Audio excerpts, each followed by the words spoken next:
कल वीडियो में हमने बात की थी कॉनकेव मिरर तक की।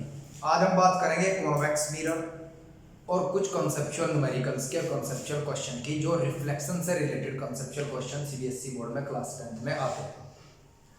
सबसे पहले मैं आपको बताऊंगा कॉन्वेक्स मिरर ये होता है कॉन्वेक्स मिरर। अगर ये प्रिंसिपल एक्सिस है तो प्रिंसिपल एक्सिस पर आप रे बनाएंगे। ये प्रिंसिपल एक्सिस है,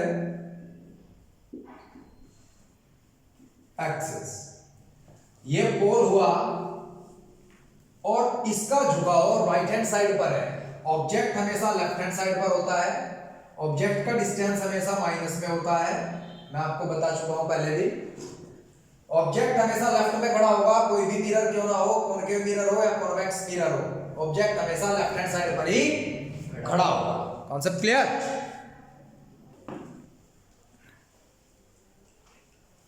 अगर ये सेंटर ऑफ कर्वेचर है तो यहां फोकस होगा और यहां तक की दूरी को आप क्या कहेंगे, प्लस एफ, फोकल लेंथ।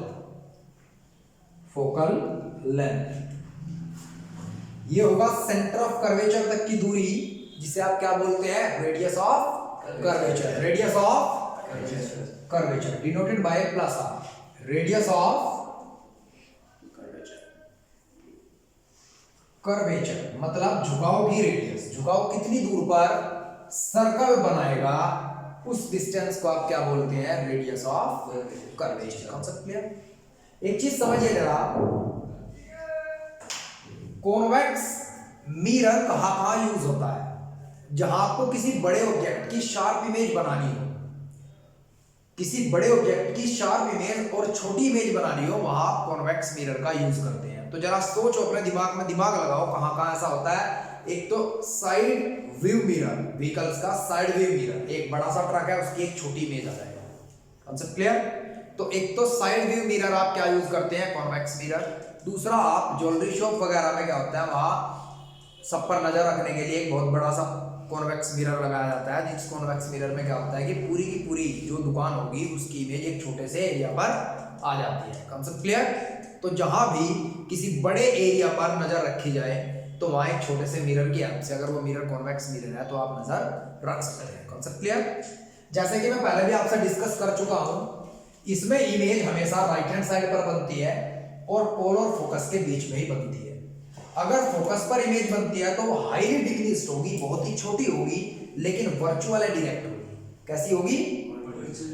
और अगर फोकस और पोल के बीच में बनती है तो हाईली डिमिनिश्ड तो नहीं होगी, लेकिन डिमिनिश्ड होगी, मतलब इतनी होगी कि आप उसे पहचान सकते हैं, और वो भी एक वर्चुअल इमेज बनेगी, virtual and direct. Concept clear?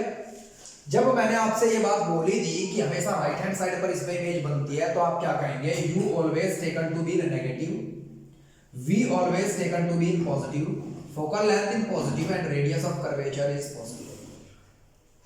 अगर ये सारी की सारी कंडीशंस एप्लीकेबल है तो आप लिख सकते हैं कि मिरर कॉन्वेक्स मिरर है। Concept clear?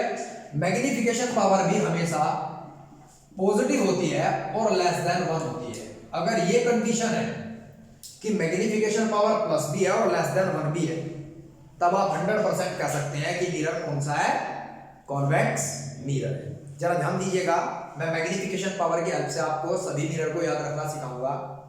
अगर मैग्निफिकेशन पावर +1 है तो प्लेन मिरर, प्लेन मिरर। अगर मैग्निफिकेशन पावर -1 है तो 100% कॉनकेव मिरर, कॉनकेव मिरर। अब जरा देखिएगा, जरा समझो मेरी बात। अगर magnification power not equal to 1 है, नॉट इक्वल टू 1 है, मैग्निफिकेशन पावर 1 के बराबर नहीं है और पॉजिटिव है, तब दोनों में से कोई सा भी मिरर हो सकता है, कॉन्वेक्स भी और कॉनकेव भी। लेकिन समझिए जरा मेरी बात, अगर कॉनकेव मिरर होगा तो पॉजिटिव होगी और 1 से बड़ी होगी, और अगर कॉन्वेक्स होगा तो पॉजिटिव होगी और 1 से छोटी होगी। तो ये 3 कंडीशन आप अगर याद रख लें तो एनटीएससी लेवल का भी क्वेश्चन आप सॉल्व कर सकते हैं। आप कैसा भी एमसीक्यू आपके एग्जाम में क्यों ना आ जाए, आप उस एमसीक्यू को हैंडल कर लेंगे।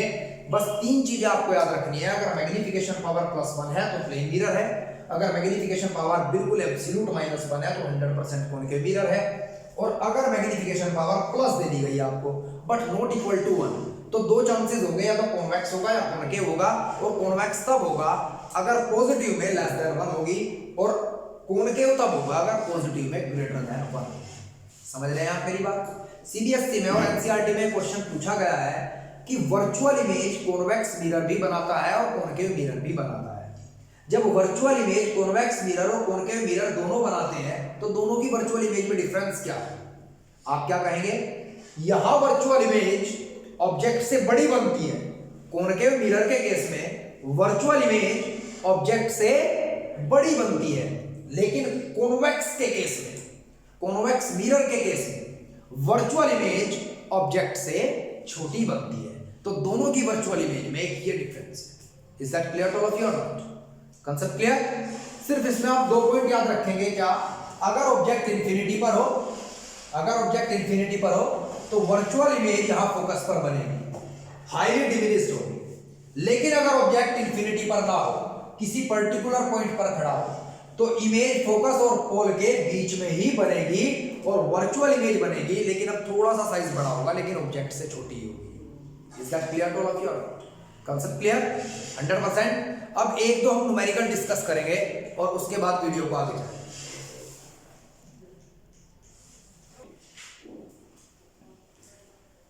चलो जिस क्वेश्चन को डिस्कस करते हैं जरा ध्यान दीजिएगा।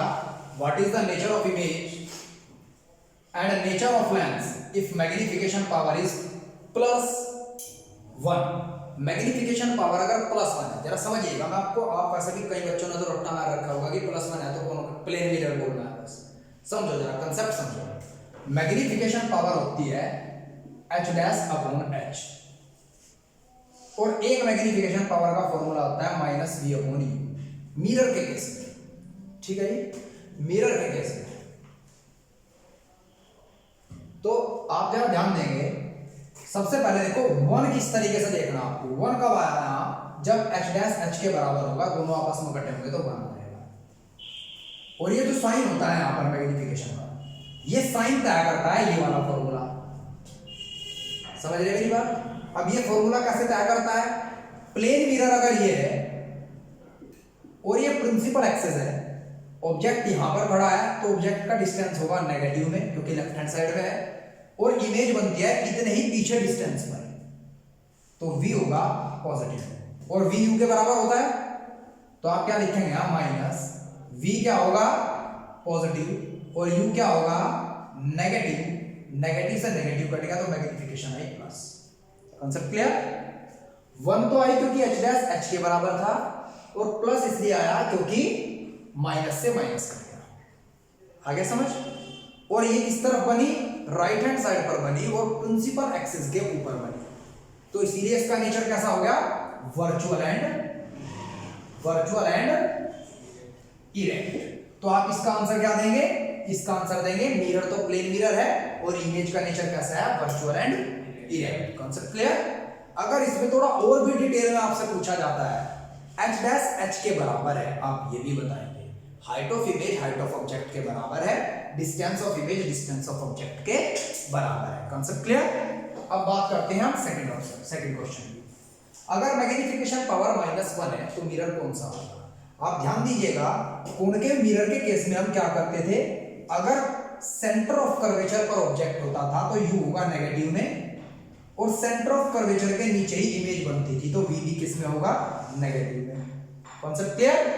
अब क्या होगा? यहां v नेगेटिव हो जाएगा और u भी नेगेटिव। नेगेटिव से नेगेटिव कट के क्या बचेगा? एक नेगेटिव बचेगा। भाई एक नेगेटिव से एक नेगेटिव कट गया तो एक नेगेटिव बच गया, तो अब यहां क्या बचा? एक नेगेटिव। तो मैग्नीफिकेशन पावर नेगेटिव यहां। Concept clear? अब इस केस में जब u के एकदम नीचे भी है तो u से v कट के क्या आ गया? 1। तो -1 किसकी मैग्नीफिकेशन पावर होती है? कॉनकेव मिरर की। कॉनकेव मिरर की। और इमेज कहां बनी? इमेज का सर नीचे है, पैर ऊपर है, तो इमेज कैसी है? Real and inverted. तो इसका आंसर क्या होगा कि मिरर है कॉनकेव मिरर और इमेज है रियल एंड इन्वर्टेड। इमेज कैसी है? Real and inverted. अब इसके बाद डिस्कस करते हैं हम थर्ड क्वेश्चन। थर्ड क्वेश्चन को जरा डिस्कस कीजिएगा बहुत ध्यान से। थर्ड क्वेश्चन में कहा है कि मैग्नीफिकेशन पावर +1 से कम है। अगर +1 होती तो प्लेन मिरर होता और +1 से ज्यादा होती तो कॉनकेव होता, क्योंकि कॉनकेव वर्चुअल इमेज को बड़ी बनाता है। तो वर्चुअल इमेज को छोटी कौन सा बनाता है? Convex mirror. प्लस है अगर मैग्नीफिकेशन पावर तो वर्चुअल एंड डायरेक्ट इमेज, और अगर माइनस है तो रियल एंड इन्वर्टेड इमेज। यहां प्लस है तो इमेज का नेचर कैसा होगा? Virtual and direct. और लेस देन 1 है तो मिरर कॉन्वेक्स। अगर ग्रेटर देन 1 होता तो मिरर कॉनकेव। Concept clear? 100%। अच्छा जी, अब बात करते हैं हम m। ये सबसे टिपिकल है जी, m does not equal to 1, मतलब m 1 के बराबर नहीं है। क्या केस बन सकते हैं इसमें? इसमें केसेस देखिएगा क्या बनेंगे, m लेस देन 1 और m greater than 1। Concept clear? और अगर m लेस देन 1 होगा तो वो पॉजिटिव और नेगेटिव दोनों हो सकता है, और m अगर ग्रेटर देन 1 होगा वो भी पॉजिटिव और नेगेटिव दोनों हो सकता है। अगर m 1 से ज्यादा है, चाहे वो पॉजिटिव हो, तो पॉजिटिव में वर्चुअल इमेज बड़ी बनेगी, पॉजिटिव में वर्चुअल इमेज बड़ी बनेगी। कौन सा बनाता था? Concave mirror. तो आंसर क्या होगा? Concave mirror. मैग्नीफिकेशन पावर अगर 1 से बड़ी होती है, चाहे पॉजिटिव हो चाहे नेगेटिव हो, तो कॉनकेव मिरर आंसर होता है 101%।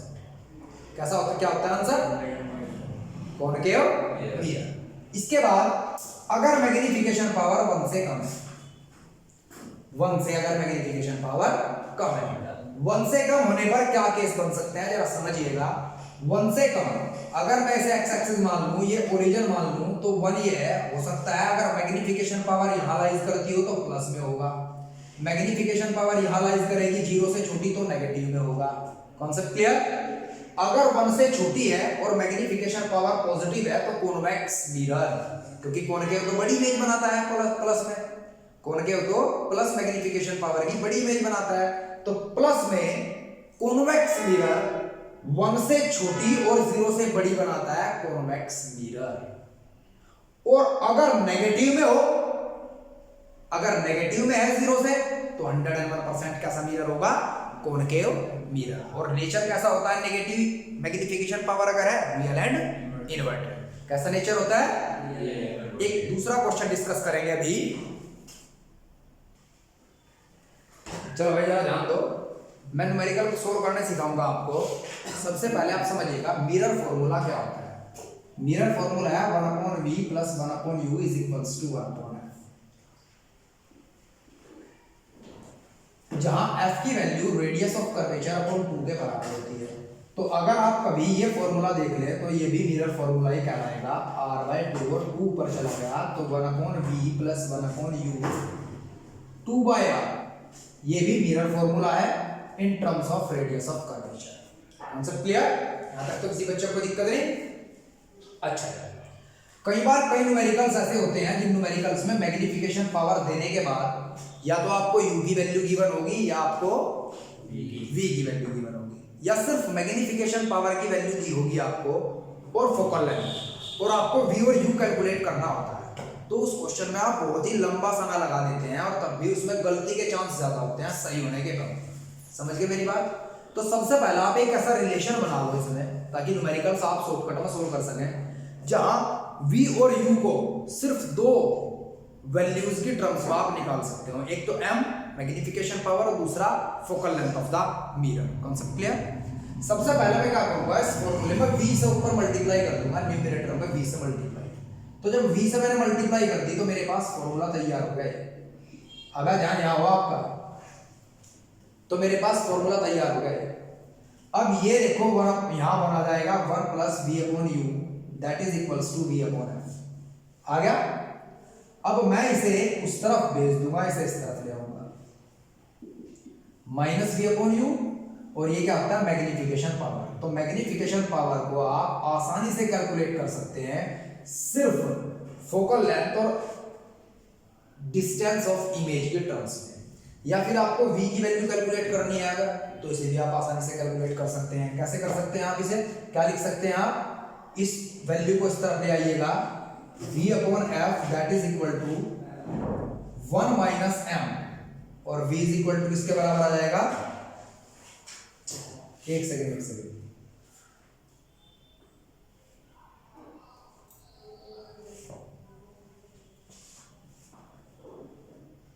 ये इस तरफ ले गए हम और ये इस तरफ।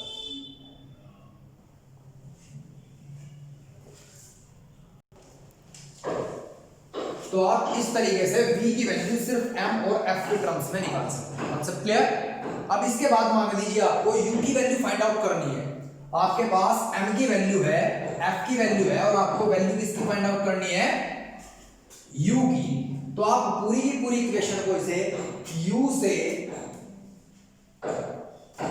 मल्टीप्लाई कर देंगे।